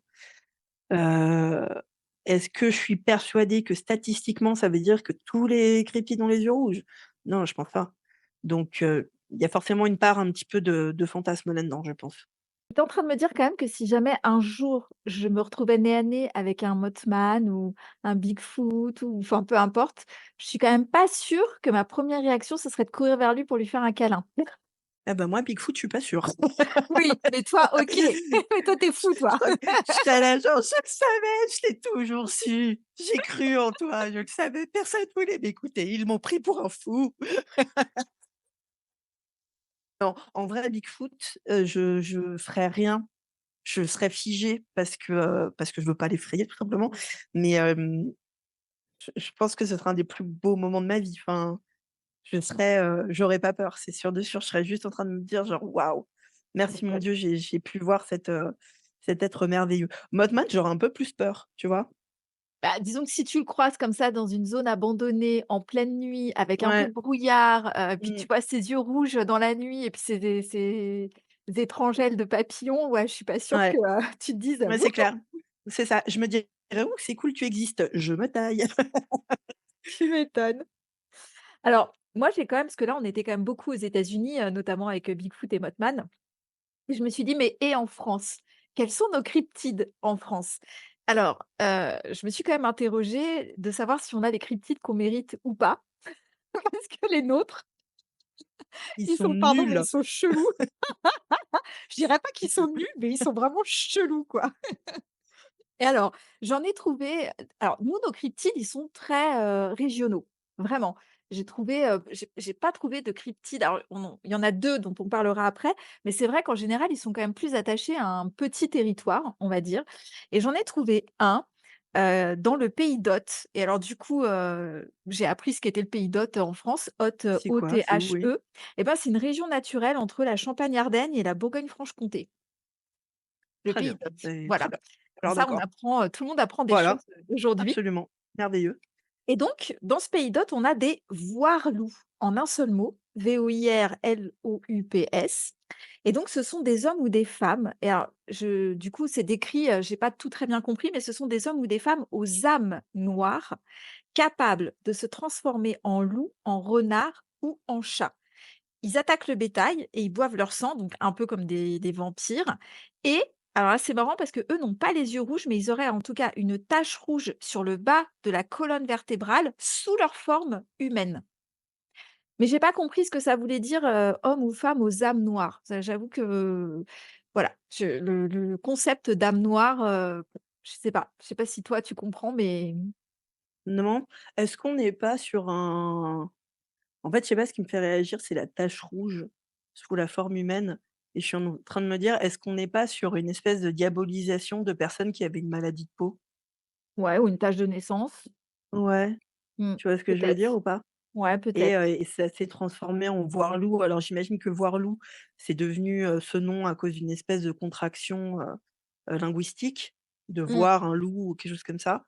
Bon, je suis pas spécialiste de l'étymologie de ce mot, mais en tout cas, jamais entendu parler de cette, c'est des loups-garous. Enfin non, c'est pas vraiment des loups-garous. Si, c'est des loups-garous.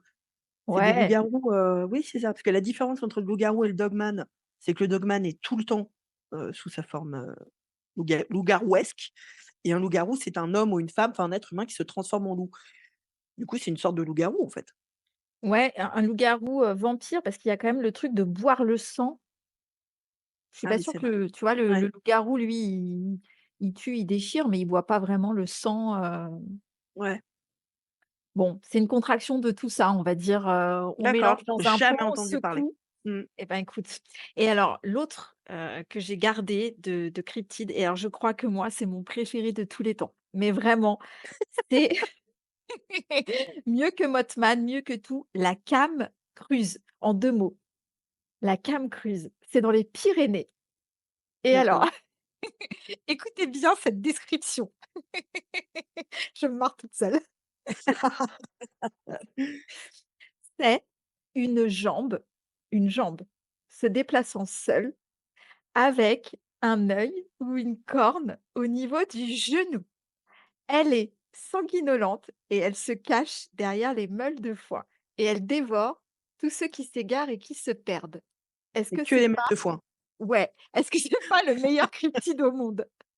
En fait, quand elle veut se cacher, mais qu'elle est dans une forêt, elle est en panique. Elle est là: «Il me faut une meute de foin, il me faut une meute de foin». Mais Alors par contre, est-ce que tu vois cette jambe elle sauter? sautille: «Une meute de quoi?» Elle tombe: «Oh merde!» «Bah relève-toi!» «Bah j'ai pas de bras!» On est d'accord, meilleur cryptide au monde, la Cam Cruz. En fait, je me rends compte que j'en ai jamais entendu parler, mais que j'ai déjà vu des illustrations. C'est vrai? Mais je savais pas que c'était un vrai cryptide, ouais, ouais, j'ai vu des dessins de la Tom Cruise, mais je savais pas que c'était un vrai cryptide. C'est ouf quand même d'avoir, de cette imagination parce que bon, c'est des vieux cryptides, hein, on est d'accord, hein, Ouais, voilà. puis alors là, il y a pas d'explication de maladie dermatologique, à moins que quelqu'un ait croisé une jambe, C'est qu'il ait ça? cru, tu vois? Je sais pas, dans une meule de foin. Mais sinon là, je vois pas à quel moment ça aurait pu se transformer en légende. Mais non, jamais entendu. Tu as dit que c'était où? Dans les Pyrénées. Oh, faut que j'y aille. Faut que j'aille Ouais. demander aux gens, ça m'intéresse ça, Ah à mais fond quoi. Faut qu'on complètement. aille chasser la camcrous derrière les meules de Ah mais moi je veux des photos, des vidéos, je veux ah tout ouais, là. c'est clair. Il y en a peut-être sur TikTok, faudrait que je regarde. Ah, c'est génial. Et donc on a aussi 2 cryptides, très connus. Un que tu vas pouvoir débunker tout de suite, c'est la bête du Gévaudan. Ouais. Oui, oui, qui a été, c'est enfin, c'est pas moi qui le débunk, mais ça a été débunké, à l'époque et au bout de, beaucoup, beaucoup de recherches et de tentatives de l'attraper, de la tuer, parce que toute l'histoire, enfin, tout le long de l'histoire de la bête du Gévaudan, quand c'est en train de se passer, il y a énormément de chasses qui sont Mmh. organisées, je il me semble qu'il y a même des gens qui venaient de l'étranger, qui étaient des chasseurs, connus, avec, je sais pas combien de trophées, bref, fuck les chasseurs, mais tu as compris le principe. Mmh. Hem et en fait, maintenant, on sait que oui, effectivement, c'était un loup, même si pendant très longtemps, enfin voilà, les gens ne savaient pas et ils se disaient mais en plus, si tu réfléchis, il y a une part un peu d'ego de l'homme parce que je pense qu'ils se sont dit: «C'est pas possible qu'un animal nous échappe et donc s'il arrive à nous échapper à ce point-là, c'est que c'est pas un animal, c'est que c'est Mmh. autre chose, c'est que c'est un monstre». Non les gars, c'était juste un animal en fait, qui était Mmh. plus intelligent que vous et que malheureusement, vous avez fini par avoir. Il me semble que, le grand JD Julien vient de sortir, une vidéo où il a été sur place, interroger les gens, voilà, comment ça s'est passé, ce que leur grand-père, leur racontait, que machin et c'est hyper intéressant quoi, hyper OK. intéressant. On a un deuxième cryptide qui lui, encore aujourd'hui, n'a jamais été débunké. C'est le Dahu. Et alors, qui n'a jamais été en colonie de vacances C'est ne ça, connaît pas c'est effectivement exactement qu'est le ça. En Dahu? Bretagne, Voilà, mais je crois ouais. que, bah, le Dahu, du coup, maintenant, il est dans toute la France, hein, dans toutes les colonies de vacances. Tu C'est trouves un clair, Dahu. partout où il y a des enfants, il y a un bahut quelque part. Si tu te Alors, lèves, si je te vois sur ton portable à 2 heures du matin. c'est ça. Moi, je me souviens alors, du coup, moi, je suis partie en colonie de vacances quand j'étais jeune et je me souviens effectivement être allée à la chasse au Dahu. Donc, le Dahu, pour ceux qui connaîtraient pas, c'est, un espèce de d'hybride entre, une chèvre, un bouquetin, voilà et qui, a les 2 pattes avant plus courtes que les pattes arrière parce qu'il ne vivrait que sur des pentes. Donc des espèces de petites montagnes, pentues, et cetera et pour autant, on le chasse en forêt. Donc va chercher l'erreur, je ne sais pas. Mais oui et puis en plus, enfin, il a les pattes comme ça parce qu'il vit en montagne et du coup les bouquetins, c'est quoi alors? C'est une erreur de leurs pattes ont oublié de rétrécir? Voilà, exactement et bon, en plus, le Dahu, bon, il a aussi ce côté, aujourd'hui, très, bizutage, qui effectivement, pose, problème parce que, quand on fait la chasse au Dahu comme ça, quand on part en colonie de vacances, souvent, tu dis à quelqu'un: «Bah, reste là, cache-toi, attends le Dahu» et tout le monde se sauvait et ce qui fait que la personne, tout d'un coup, se retrouvait toute seule. Donc je rappelle que la chasse au Dahu, c'est quand même en pleine nuit dans une forêt par des enfants, puisque, Mmh. bah, nous, on était, quand même en colonie de vacances et que du coup, c'est absolument pas cool du tout, en fait, comme Ouais, pratique. moi on me l'avait raconté, Mmh. l'histoire en colonie de vacances, les moniteurs nous l'avaient raconté, sans nous dire à aucun moment que c'était du folklore et Ouais. j'ai ce souvenir, très vivace, d'aller me coucher dans ma tente après cette veillée et vraiment de regarder la toile de la tente en me disant: «Si je vois un Dahu débarquer, je vais crever», enfin et Mmh. vraiment persuadée que c'était vrai et c'est vrai que c'est pas cool. Maintenant que tu me le dis, j'y pense, c'est vrai que c'est pas cool. Non, ben moi, j'ai un mauvais souvenir de ma chasse au Dahu, en colonie de vacances parce qu'en plus, dans cette forêt, il y avait la maison de la sorcière. C'était une maison qui avait brûlé. Il y avait la caverne de l'ours, où apparemment on entendait des bruits étranges et tout et tu Alors là, ça, tu c'est te l'arbre dis de Bigfoot et ça, c'est la meule de foin de la Cruz.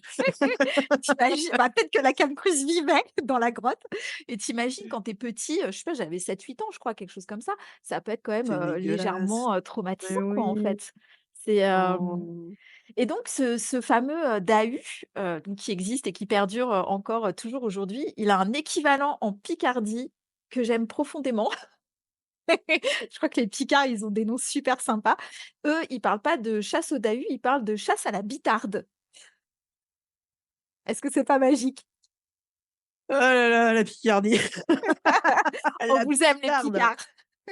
Oh my god. La À la bitarde. bitarde. OK, d'accord. C'est pas mal, c'est mignon, moi j'aime bien cette chasse à la bitarde. Je connaissais pas par contre, cet équivalent, c'est marrant. Comme quoi ça nous montre bien que, ça fait vraiment partie du folklore, important en France, Mmh. suffisamment pour que, il ait plusieurs noms dans différentes régions. Ouais, complètement. Ça, c'est intéressant. C'est vrai que dites-nous, hein, les gens qui écoutent, mais je crois que tout le monde a entendu, dans son enfance, parler de ça, il me Ouais. semble. Moi, je pense aussi parce que même encore aujourd'hui, même quand on est, plus âgé, tout le monde sait, ce que c'est que la chasse au dahu et voilà, c'est un Mmh. peu, «Bah, viens, on va chasser le dahu ce soir», voilà, je pense que tout le Ouais. monde connaît cette expression, ouais. Mmh. Est-ce que, il y a des tu as des cryptides français, heu, pour toi qui seraient, ultra connus aussi? Alors le cryptide français qui monte en puissance depuis, quelques années, 6-7 ans, c'est le Dogman. Incroyable. Vraiment, vraiment le Dogman, c'est un peu en train de devenir le Bigfoot français dans le sens où, heu, c'est pas je vais pas dire j'y crois, mais il y a suffisamment de témoignages pour qu'on se pose, la question, quoi. Ouais, non, non, le Dogman, alors moi je connais surtout le travail de Virgile. Mmh. Donc sa chaîne, c'est Connexion Mystère. Il est très spécialisé du Dogman et il fait une vraie recherche, d'archiviste, parce qu'il se déplace sur place, il va interroger des témoins, il regarde s'il y a des preuves, des poils, des empreintes, Mmh. enfin il est très, très, studieux et scolaire, là-dessus, c'est exactement ce qu'il faut. Hem mais même si j'ai conscience qu'à dire comme ça, le Dogman, ça peut prêter à sourire, donc comme je disais tout à l'heure, le Dogman, ce serait l'équivalent d'un loup-garou, mais qui serait tout le temps sous sa forme Dogman. Hem, à nouveau, il y a suffisamment de témoignages venant de gens pas différents les uns des autres, et c'est pas des témoignages venant de gamins de 14 ans, en fait. Mmh. Ça va être, des mères de famille, des pères de famille, des enfin, il y a vraiment beaucoup, beaucoup de témoignages. Alors, de là à dire: «Il y a un loup-garou en France», je sais pas, mais en tout cas, il y a quelque chose en France, là, qui se fait de plus en plus connaître. Est-ce qu'il se fait donc de plus en plus connaître parce qu'on entend parler des témoignages ou, est-ce qu'il a toujours autant été là, mais juste on n'en parlait pas? C'est possible. Mais en tout cas, oui, si ça vous intéresse, je vous invite à tout de suite vous abonner à la chaîne de Virgile, Connexion Mystère sur YouTube. Il y a c'est du vrai boulot, quoi. C'est pas du tout du sensationnalisme.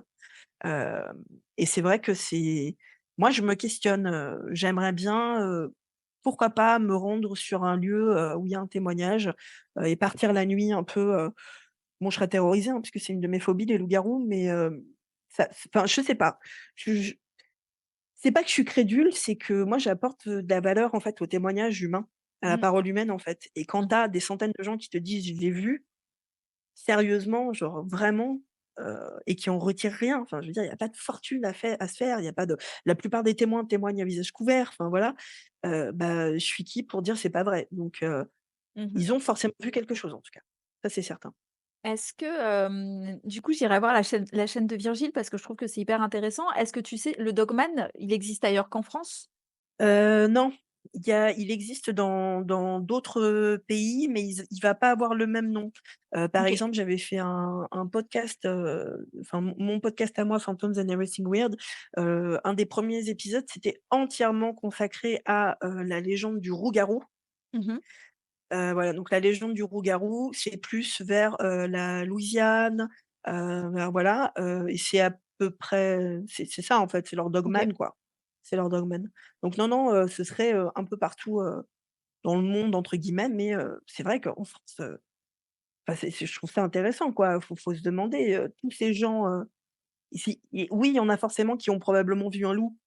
Tu Mmh. vois? On n'a pas l'habitude de voir des loups, donc c'est normal que les loups nous paraissent, particulièrement menaçants, particulièrement grands, particulièrement, voilà. Hem, mais pas tous quoi, pas tous et pas toutes. Donc il y a des gens qui ont témoigné et qui seraient, je pense, complètement capables de reconnaître un loup. Donc c'est hyper intéressant, hyper intéressant. Et le Dogman, français, il y a des régions spécifiques en France où, à ta Non, connaissance, où c'est un peu partout aussi, il est un peu partout? partout et il y a des témoignages en ville. OK. Ah oui, donc pas Alors forcément pas que la dans campagne. Paris, hein, mais ouais, pas dans Paris, mais dans des villes. OK. Des petites villes, ouais, c'est non, c'est fou, hein. Quand tu commences à mettre le doigt dans l'engrenage du Dogman, honnêtement, tu commences à regarder derrière toi quand tu es en forêt parce que tu te dis: C'est pas possible, c'est pas possible» et là, il y a eu, alors c'est c'est pas des agressions, on va pas appeler ça comme ça, mais des tentatives d'intimidation. Il y en a eu par D'accord, contre. Mmh.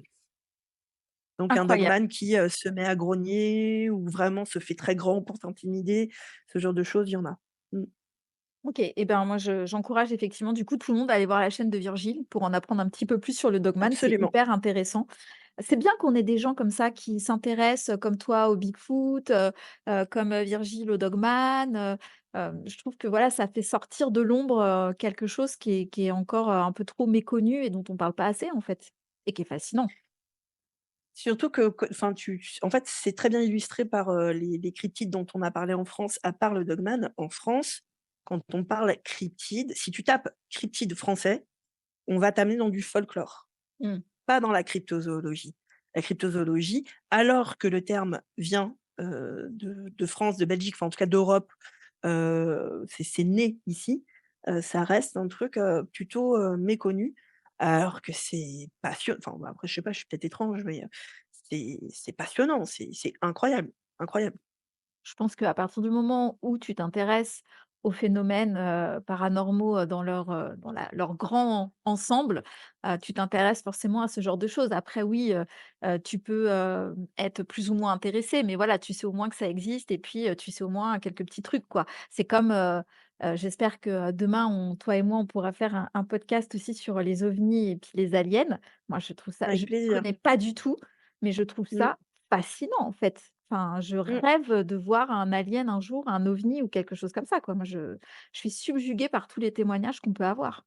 Mais si tu veux qu'on parle des ovnis, il y a, un parallèle à faire, on en parlera, entre les ovnis et les apparitions de Bigfoot. Ah! Mmh. Ça y est, tu nous mets l'eau à la bouche. Ah! Mmh. D'accord, OK. Bon et ben, on va prendre vite rendez-vous alors. Voilà. Il y a un autre cryptide aussi qui est assez connu maintenant, grâce à, la littérature et puis surtout au cinéma et qui vient d'Amérique latine, notamment beaucoup du Mexique, c'est le chupacabra ou chupacabras puisque des fois on le met avec un S. Chupacabra qui veut dire d'ailleurs, pardon, suceur de chèvre. Donc encore un cryptide qui mange les animaux et lui aussi, il a des yeux rouges foncés. Alors lui, peu cher, on va dire que physiquement, il n'a pas gagné à la loterie de la vie. Non, Parce c'est que, clair. il a 2 yeux rouges foncés, il a 2 trous en guise de narines, il a une bouche avec des crocs, pas très jolis et il a une espèce de queue de serpent, de sirène ou de Mmh. dragon, enfin on sait pas trop en fait. Lui par contre, je trouve qu'il est, très contemporain parce que pour le coup, les premiers témoignages visiblement qu'on retrouve alors peut-être que tu vas me contredire, je ne sais pas, mais moi ce que j'ai retrouvé c'est 1990. 1990 c'est quand Non, même c'est ça, très, très, très c'est ça. contemporain. Mmh. Alors il y en a qui avancent qu'effectivement ce serait un chien avec la gale, mais enfin moi je veux Ouais. bien, mais bon, on parle d'une queue de dragon ou une queue de vouivre là, de serpent, bon, Mmh. pourquoi pas? Je sais pas. Est-ce que toi tu en connais un peu plus sur le chupacabra ou?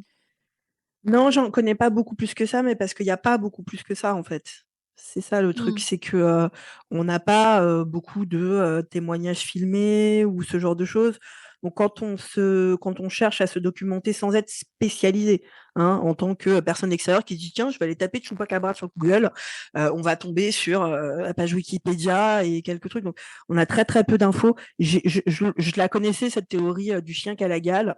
Heu je pense que ça fait référence surtout à, une photo, je ne sais pas si tu l'as vue, heu, en toute honnêteté qui selon moi est fake, mais quand même, je pense que si vous tapez Chupacabra, dans Google Images, vous allez tomber dessus assez rapidement, d'une espèce de créature grise, morte, couchée Mmh. sur le flanc et cetera et qui effectivement, ressemble à un chien ou un sans fourrure qui aurait eu une maladie.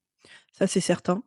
Après, il me semble quand même que les quelques témoignages qu'on a, les blessures infligées, au bétail me paraissent peu réalisables par, un chien égaré qui aurait la gale, Mmh. parce qu'on parle quand même de détails, enfin voilà, qu'on va pas mais qui sont très sanguinolents et cetera. Bon, je suis pas spécialisée de la gale, hein, je sais pas ce que ça provoque dans le cerveau des canidés, mais bon, ça reste hyper flou, je pense que ça reste aussi flou pour nous que si quelqu'un au Brésil tape Dahu, Oui, alors que nous, on soit. connaît tous. Tu Mmh. vois ce que je veux dire? Mmh. C'est quand même une légende ou un cryptide qui est vraiment exclusivement, dans ces populations-là et ces régions-là. Je pense que nous, ça a pas dépassé plus les frontières que ça, Mmh mh. et d'ailleurs, c'est étrange parce que comme tu le dis, par contre, dans la pop culture, le Chupacabra, il est dans des films. Il y a eu un Je sais que j'avais fait des recherches, il y a eu un épisode de d'X-Files dessus. Oui. Il me semble qu'il est dans un jeu vidéo, je sais plus si c'est Red Dead Redemption ou, enfin, je veux dire, voilà, il est dans la pop culture, par contre, il est hyper implanté, quoi. Mmh. C'est étrange. Ouais, comme quoi, effectivement, oui, il y a eu un film aussi qui s'appelle, Chupacabra, je crois, un film d'horreur, qui a été fait, Ouh, là-dessus. ça sent le film de série Z, ça. Oui, tout à fait, mais c'est ce qu'on préfère, non? Ah bah, j'adore, j'adore. Si Évidemment, quelqu'un a la ref, envoyez-la moi, je vais le évidemment. regarder. Bon et du coup, est-ce qu'on terminerait pas notre tour du monde des cryptides par, bah, évidemment, Nessie, qui est aussi quand même Mmh. un des plus connus, qui, vivrait, dans un loch, donc dans un lac en Écosse, pas loin d'Inverness. Et alors lui, pour le coup, c'est ce que je disais tout à l'heure, les premiers témoignages, c'est 565 quand même, donc Mmh. c'est pas tout jeune et c'est saint Colomba qui était un moine irlandais, Ouais, visiblement qui aurait été attaqué, avec, 2 de ses condisciples, par, Nessie et donc c'est lui qui fait le premier témoignage du monstre du Loch Ness et après, ouais. il y en a eu des dizaines et des dizaines et des dizaines, avec Mmh. des dizaines de photos, toutes plus fausses les unes que les autres. Mais elles sont drôles, moi je les aime bien. Alors, pour ceux qui vraiment ne connaîtraient pas le Loch Ness, pourquoi pas, après tout, voilà. Mais, ça ressemble, à un plésiosaure, je ne sais jamais dire ce nom, Mmh. plésiosaure qui est un Mmh. dinosaure. Alors moi, si c'est ça, par contre, là, c'est juste mon goal dans la vie, c'est de voir un dinosaure de mes yeux, donc je serais très Putain, heureuse. c'est clair.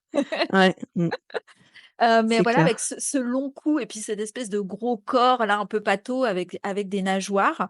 Hem, il vit dans un lac, alors soit un grand lac, OK, un peu profond, mais moi je me dis: «Comment ça se fait que personne n'a de preuves ou n'a rien collecté de tangible sur Nessie dans un environnement si petit?» Parce que Bigfoot, à la limite, là, on peut se dire: «OK, pourquoi pas?» Il vit dans des contrées, où il y a personne, qui sont énormes, gigantesques. Mais là, on parle quand même d'un cryptide qui vit dans un lac. Bah, je pense que tu as ta réponse. C'est parce qu'il Mmh, n'existe pas, en fait.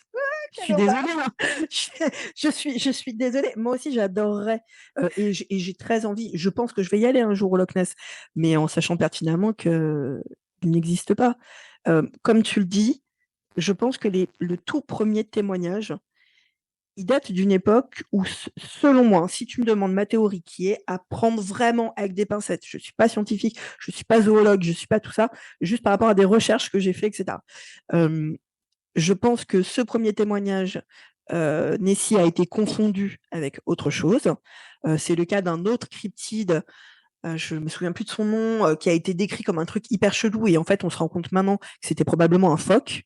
Mmh. Euh, je pense qu'à cette époque, Nessie a été confondu avec autre chose, que les gens de l'époque ne connaissaient pas, n'avaient pas vu de photos, il n'y avait pas de photos, enfin, tu vois, voilà. Et je pense que la légende s'est perpétrée. C'est perpétré, mais en fait, si tu regardes par rapport aux témoignages, etc., tout s'emballe. Il y a des témoignages avant, mais tout s'emballe à partir de cette fameuse photo, dont je te disais, qui a été débunkée. Elle n'a pas été débunkée par des détracteurs, elle a été débunkée parce que le mec a dit, j'avoue, j'ai Mmh. fait du fake. Tout s'emballe à partir de là, et je pense que juste tout ça, ça vient de gens qui sont comme nous et qui ont super envie de le voir, en fait. Et ça ne veut pas dire que les gens sont des menteurs ou des menteuses. Ça veut dire que parfois, la passion et la volonté te font voir des choses qui ne sont pas là. Et pour moi, c'est, enfin, Mmh. de la même façon que je suis obligée de me dire, je ne suis personne pour remettre en question tous les témoignages qu'on a, sur Bigfoot ou sur Mothman, 66-67, uniquement à Point Pleasant. Je suis personne pour continuer à y croire alors qu'il y a zéro preuve. Mmh. Il y a zéro preuve. C'est-à-dire qu'encore jusqu'à peu, on disait non, mais Nessie, il est probablement caché dans des failles, au fond, etc. Sauf qu'en fait, il y a des recherches qui ont été, faites, et qu'on s'est rendu compte que le fond du lac, enfin du loch, en l'occurrence, alors je ne me souviens plus, mais je crois que c'est du schiste, enfin bref, C'est ça. où il n'y a pas de grotte, en fait, c'est pas possible. Donc il y a un moment, va falloir, et c'est triste, hein. Mmh. Après tu peux décider de croire en la légende parce qu'elle est jolie, c'est complètement OK, mais je suis désolée, pour moi la réponse, pourquoi il y a pas de preuves? Bah, parce que c'est pas réel. Mon cœur saigne. Ne pleure pas Julie, mais Bigfoot existe, écoute! On va aller aux Oui, États-Unis, on va chercher Bigfoot. on va aller chercher Bigfoot et on va ramener des preuves et on va ouvrir les yeux, Mon au monde rêve, entier. je peux mourir le lendemain, mon rêve. Ma Mais vie serait la boucle est bouclée. Mais tu vois, du coup, moi qui suis allée à Orlando il y a pas très longtemps, je crois que je te l'avais dit en plus, je suis sortie d'Orlando en Floride donc et j'ai pris la route et j'ai vu qu'il y avait un musée du Bigfoot Mmh. à Orlando et ben, alors moi ça m'a fait rire en fait sur le coup, mais du coup maintenant que j'ai fait ces recherches et que je sais alors on l'appelle pas Bigfoot, mais que je sais qu'il y en a en Floride, ça prend tout son sens en fait. Quel dommage que ce musée était fermé le jour où je suis passée devant. Vraiment quel dommage, j'aurais adoré le faire. Ouais, il fait partie des musées les plus connus. Je rêverais, d'y aller, et en plus, si un jour tu y vas, à l'intérieur, parce que du coup j'ai vu des photos et des vidéos, il y a des vraies preuves, hein. Ils ont des castes d'empreintes, ils ont pas mal de trucs, hein. Mais trop Non, mais génial. c'est je refuse de croire que dans ma vie, j'irai pas me faire, une expédition. C'est pas possible.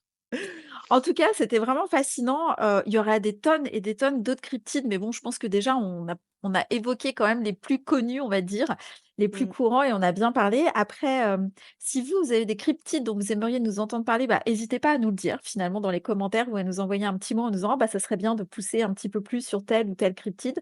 Parce qu'effectivement, il en existe tellement des dizaines et des dizaines. Moi, j'ai vu aussi des frogman, l'homme grenouille. Ouais, Qu'est-ce que j'ai vu d'autre encore aussi? Un il y a truc eu comme quelques ça? témoignages. Il y a le Oui. Gottman aussi, l'homme Voilà, chèvre. l'homme chèvre. Alors Il y a ça, eu c'est mon quelques goal. témoignages avec le très fameux Gottman Bridge, où on l'aurait vu dessus. On peut y aller, il faut absolument que j'aille sur ce pont. Selon moi, c'est faux, mais voilà, il y en a plein, hein. En tout cas, franchement, merci pour ton savoir parce que j'ai trouvé ça passionnant. J'espère que, vous tous qui nous écoutez, vous avez trouvé ça aussi passionnant. Moi, j'ai envie, là, j'ai qu'une envie, c'est qu'on termine ce podcast et que j'aille faire des recherches sur le Bigfoot et que j'aille regarder plein de vidéos. En tout cas, les gens, si vous voulez voir des vidéos débunkées, il y en a sur ta chaîne et justement, dis-nous où est-ce qu'on peut te retrouver déjà? Alors moi, je suis partout, hein, c'est simple, enfin à part, sur, le réseau social de l'autre Tartuffe là, mais sinon, je suis partout. Je suis, sur Facebook comme les vieux et vieilles, sur Insta, sur TikTok, et j'ai ma chaîne YouTube, sur laquelle vous pouvez voir, toutes mes vidéos, dont, cette vidéo, 2 vi c'est en 2 vidéos, l'iceberg des cryptides, si vous voulez en savoir plus, et si vous voulez aller plus en profondeur sur le Bigfoot, il y a un épisode de mon podcast qui a été, consacré entièrement au Patterson Gilman Film, et dans lequel je passe beaucoup plus de temps à expliquer tous les détails. Pareil, vous pouvez le trouver sur Spotify, Apple Podcast ou sur YouTube. Mais voilà, vous tapez sur tous les réseaux sociaux River James Phantom, Phantom, Phantom. Parfait et quels sont tes projets là, tes futurs projets? À part notre, road trip, Ouais, enfin notre trip cryptide. en vrai, là, tout de suite, j'aimerais vraiment développer ma chaîne, hem, dans le sens, j'aimerais aller faire plus d'enquêtes de terrain, que ce soit fantôme, que ce soit, pourquoi pas, des enquêtes de terrain sur des légendes, à Brocéliande, pourquoi pas le Dahu, pourquoi pas aller sur, les traces de la bête du Gévaudan, enfin voilà, faire beaucoup plus de vidéos reportages. Génial. Et également, et ça fait des années que je l'ai en tête, je pense que je vais m'y mettre, là, avant cet été probablement, d'écrire justement un livre un peu pour vulgariser les cryptides, en France. Voilà, avec des informa enfin, en allant, direct, droit au but, et montrer un petit peu, ce que c'est les cryptides, aux Français et aux Françaises. Voilà, c'est ça Génial. mes buts. C'est pas Donc je mal. Et on a toi? on a un C'est petit quoi tes projet buts? commun là bientôt, non? Un Ah bah, petit alors ça, c'est truc même quand pas un même, projet, c'est on a un hein? rendez-vous. Est-ce qu'on en parle? Parce que de toute façon, le podcast sortira, après, justement qu'on ait fait, cette annonce officielle et qu'on a déjà commencé un peu à teaser sur les réseaux sociaux. Est-ce qu'on parle de Ouais, ce bien sûr, je suis Midnight tellement fière. Club? Mais on peut Mmh, être fier, tellement on peut fière. être fier. Ce nom merveilleux, Il déjà, est magique, il est magique. voilà. Parce qu'il faut qu'on leur raconte quand même qu'on a brainstormé, pour le nom, chacune de notre côté, Mmh. et que moi, je suis arrivée avec une liste où, en fait, sans te le dire, Mmh. j'avais pas d'idée de nom, mais le seul truc que j'avais entouré, c'était le mot club. C'est ça. Et toi, on est arrivé à la première réu, tu m'as fait: «J'ai qu'un nom». Je t'ai fait c'est quoi? Tu m'as fait Midnight Club. J'ai fait alors déjà d'une, c'est pas possible, on a eu le même truc. Et de deux, non parfait. J'ai fait d'accord, bah c'est bon, Midnight Club. Voilà. Allez, sujet suivant. Merci, au revoir. Voilà, c'était très bien. Non, Bon, ce nom est incroyable. et qu'est-ce qu'on va faire au sein de ce Midnight Club? Parce que du coup, c'est ça qui intéresse tout le monde, en fait. Bah, du tricot, Bah, voilà, écoute, de la poterie et du tricot. du air tricot, du tricot fantôme. Voilà, exactement.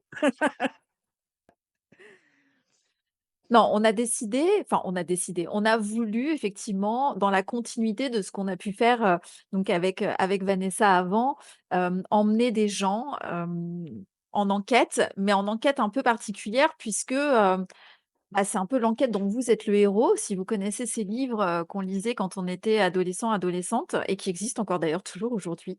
Je trouve ça génial.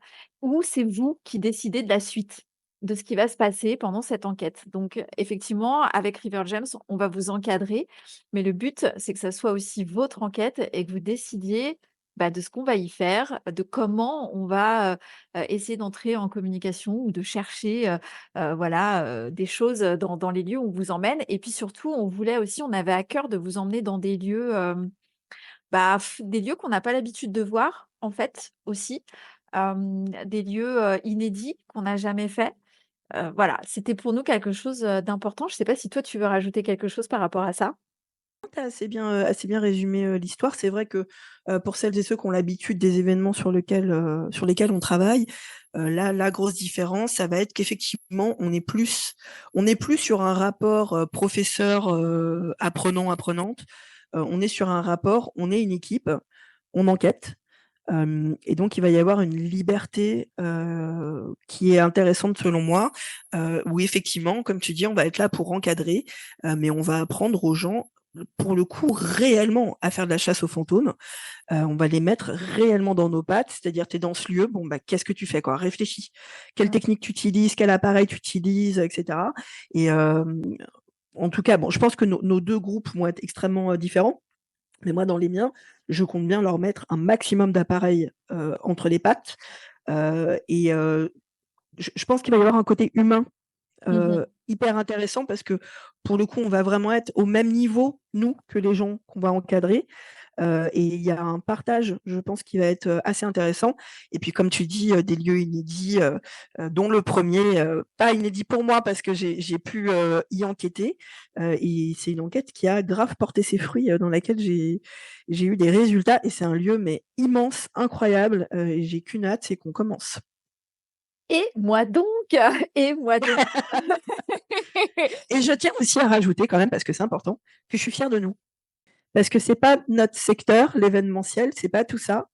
Et vous pouvez pas voir les coulisses, mais on est quand même d'une efficacité, Mmh. heu, qui est quasiment inquiétante.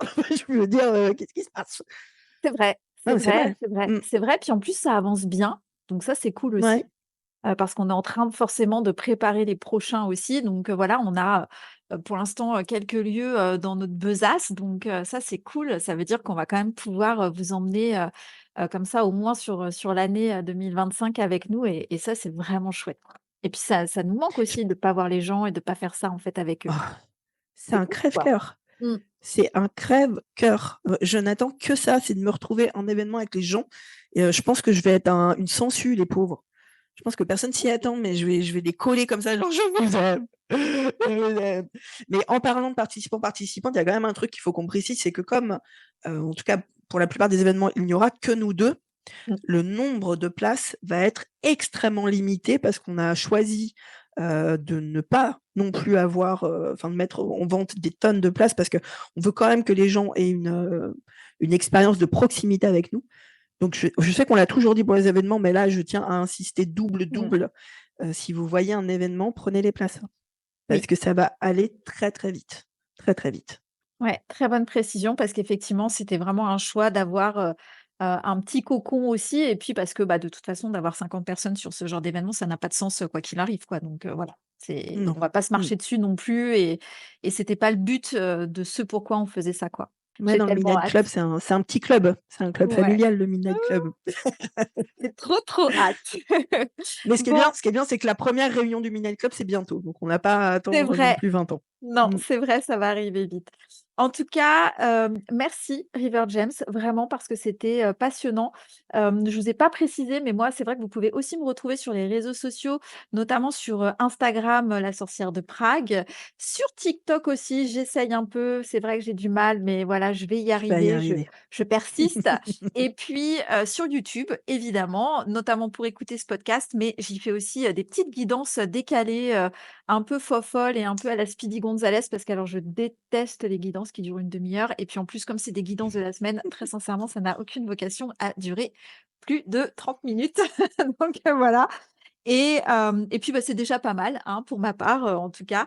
Donc, si vous avez, aimé ce podcast et ben, n'hésitez pas à le partager parce que, bah, ça fait toujours de la visibilité. Je vais pas vous apprendre comment marchent les algorithmes, des réseaux sociaux. N'hésitez pas à commenter, n'hésitez pas à liker et puis parce que nous aussi, ça nous fait toujours chaud au cœur, en tout cas, de voir que ça vous plaît. Même si on fait ça parce qu'on s'éclate, c'est toujours plus sympa de voir que ça vous plaît et puis, bah, si ça ne vous plaît pas, Chaque like est un bisou. voilà, si ça ne vous plaît pas, likez quand même parce que, bah, c'est toujours bien aussi. Voilà. Whatever you do, like. Voilà, likez, commentez, partagez et on se retrouve bientôt pour un nouveau podcast. À bientôt. Ciao, ciao.